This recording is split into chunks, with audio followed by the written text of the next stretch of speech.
reports coming out of Big D, Dallas, Texas. I want to preface this, so I take it with a grain of salt. I think this is just the next evolution of contract negotiations. It's always, well, all right, here comes the trade request to just get the ball moving, the public pressure on the team. But you got to talk about it anyway, because Bears fans have always wanted those bookend pass rushers, those edge rushers. We're down one of those bookends right now. Would Micah Parsons be a great fit for this team? Micah Parsons would be a great fit for anything with his abilities and versatility. There's so many different ways you could deploy him. If you remember his rookie year, he was playing linebacker. So you can deploy him. Oh yeah, I remember him getting down there in the edge. I remember them getting down there in three technique. I remember him, getting out there in coverage. Yeah, he looked like a freak. I was like, oh no, if Dallas did this again, no. But go on. Yeah, of course I would like Micah. How realistic is it? I don't think it's very realistic. I think it's, like you said, trade negotiation ploy. I also feel like the Bears cap situation, contract negotiation. Yeah. And to top it off, yes, I would love Micah to be a Bear. I don't even think the trade capital is the biggest hurdle. It's clearing up the cap space. We don't have cap space to meet Micah's demand. He wants to get paid, not just get traded. He wants a new contract. So that's the biggest thing. We don't have the space to accommodate him. I don't know what could be done to make the space to accommodate Micah Parsons, but it's not realistic. Would I love the Bears to put in a call? Yeah, put in a call. Talk to his agent. See what could be, what you could drum up. Maybe you can try to talk Mike in to play this year. We'll definitely have you. We'll make you a handshake agreement that next year you will set the market at edge rusher. Maybe he wants to come play for Ben Johnson, play for a new team. The relationship is just so burned with Jerry that he just wants to get out of there. So, yeah, I would love Micah to come play. How realistic is it? I would say probably less than 15% chance that it happens. Probably less than that. But Q, what's the difference between this right now and what was going on with Khalil Mack in 2018? Khalil Mack wanted to get paid just like Micah wants to get paid. The Bears made it happen. Khalil Mack wanted to get paid. The Bears had a lot more cap space because they hadn't acquired some of the big names. So the Bears had a lot more cap space then. And I think Pace was more in a, I don't know if he was in a more position to gamble, but I think he was more inclined to gamble that year than this current staff. So I feel like Pace, that was his third year. And even though this is Poe's fourth year and he hasn't won, Pace hadn't won either at this point. So Pace was coming off. Remember, I think the Bears had a new coaching staff. They did. They had Nagy was a new coach, Ben Johnson, new coach. Yeah. But I feel like Pace was in. And both have second-year quarterbacks. Both have second-year quarterbacks. So it is real similar. However, I feel like Pace was under a little bit more fire to produce than Post. Post has got an extension. He's not going anywhere right now. So in that aspect, I feel like maybe there was a little bit more pressure for Pace to pull the trigger. And with the cap space being available, I feel like it was a little bit easier to do that, to accommodate Khalil Mack after the trade. I would love for the Bears to make a shot. And even though I'm not really for trading future capital on veterans, Micah's 26 years old, just entering his prime. Realistically, I think if there was to be a trade, you would have to make a package similar to Khalil Mack. Micah Parsons is on the same trajectory. I think he's the same type of player Khalil Mack was when he got to the Bears. Khalil Mack had one Defensive Player of the Year award with the Raiders. Micah doesn't have a DPOY, although I think Micah not having a DPOY is more due not to him not being excellent and being deserving of one. I think it's more due to TJ Watt and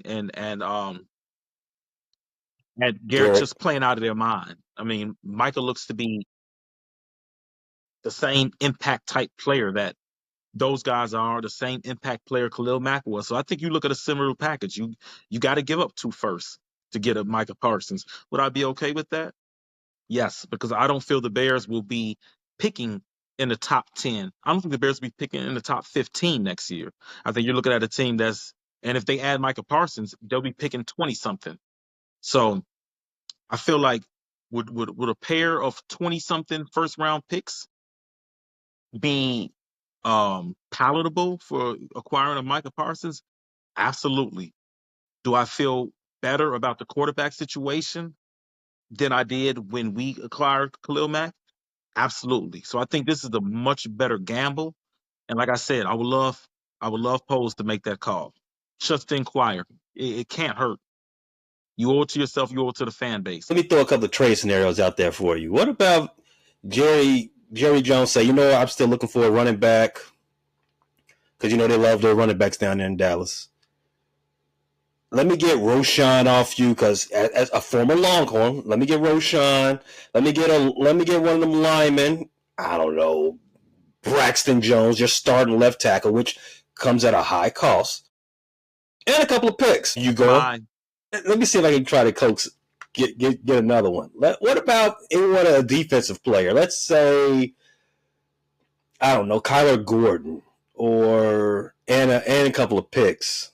And I would hate to see Tyler go. You good? No, I wouldn't be good, but it must be done. It's something that must. Man, I love Kyler Gordon, but Micah Parsons is, man, I think the edge is so important in the NFL. The most important position is quarterback, left tackle, and edge. The latter two, you could flip them either way, but man, those are premier positions. You add a quarterback and you have an edge rusher, it's hard to have a losing team. How many teams do you see that have good edge rushing, good edge rush talent, and good quarterback play that aren't in the playoffs? Can you name one?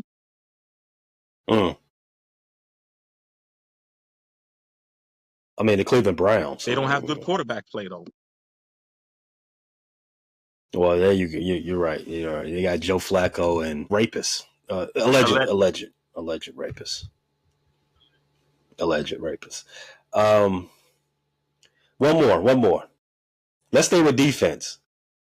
Montez Sweat and 3 draft picks. By Montez, you've done well here, but you got to go 3 draft picks. What 3 draft picks? We're not talking about 3 first, are we? No, not 3 first. Even though I think Micah could pull 3 first, but not with 3 first and a player. No. Let's get Montez 1 first and 2 seconds. Welcome to Chicago, Micah. Damn. Welcome to Chicago.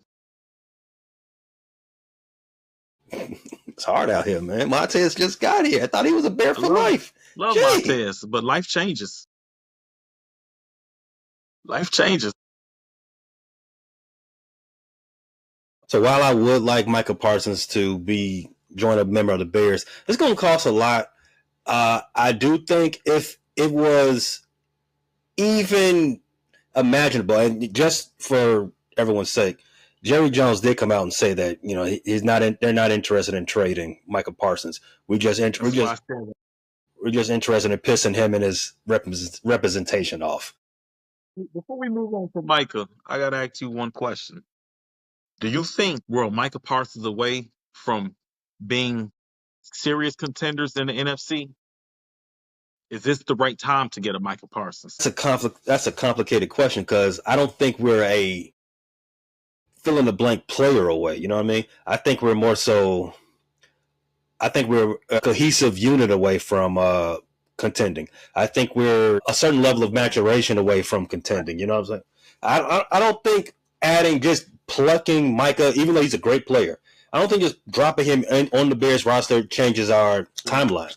Because even for defensive players, it takes a while for them to understand verbiage and understand the play scheme. And there's a real argument that Micah doesn't fit well in a Dennis Allen defense. That argument is there. He's not the typical long edge rusher that Dennis Allen prefers. However, like I said earlier, Micah is such a versatile wrecking ball of a player. I think he supersedes defensive fits, if that makes sense.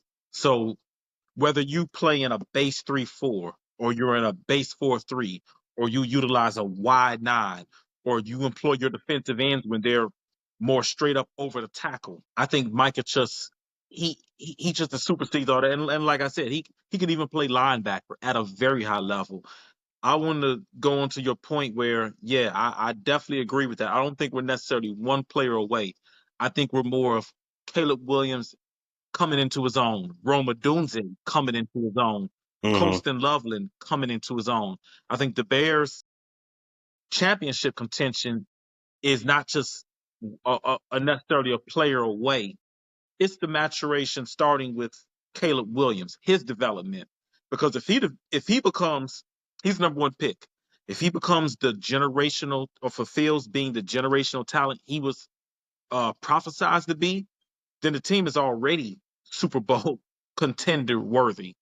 Just off him being such a force at quarterback, the most important position. So yeah, I agree with that.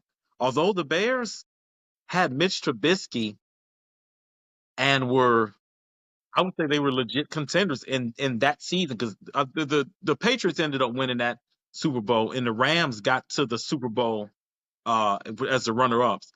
We definitely could have beat the Rams if Cody Parkey wasn't such a B word. You're full of shit. Thanks for listening to this latest episode from the Frustrated Chicago Sports Fan Channel. Don't matter if you listen to this on Apple Podcasts or Spotify or watch it on Twitch or YouTube. Make sure you like, subscribe, share with a friend, hit the notification bell so you never miss a drop. And to all the guys from Chicago, we say three things. Bear down, go Cubs go, and sell the team, Jerry.